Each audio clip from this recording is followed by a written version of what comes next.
بسم الله الرحمن الرحيم، وصل اللهم وسلم على إمامنا وحبيبنا ونبينا سيدنا محمد، ألف صلاة وألف سلام عليه.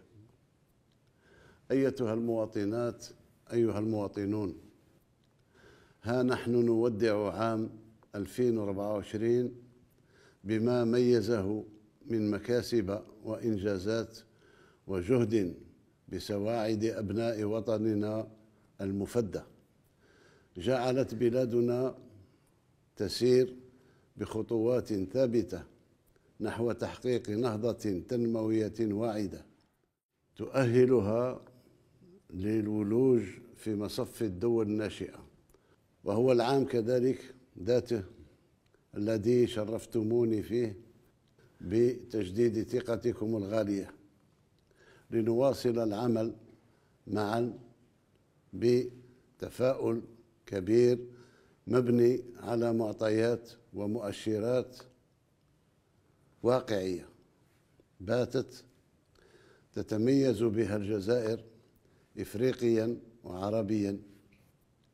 وإذ أحيي بهذه المناسبة جميع الجزائريات والجزائريين لعزيمتهم ولتسلحهم بالروح الوطنية العالية خدمة لاقتصادنا ودفعا لوتيرة تنميتنا بقوة أكثر.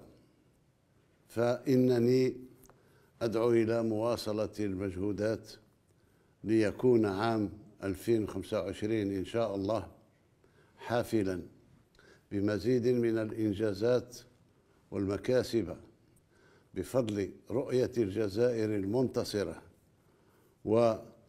وقدراتنا الواعدة في عديد المجالات.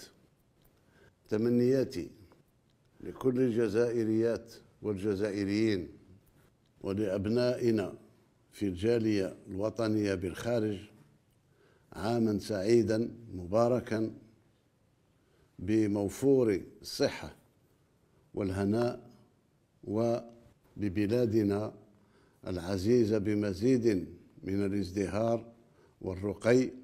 كما أتمنى لأشقائنا في فلسطين الجريحة السلامة والنجاة وإنهاء العدوان.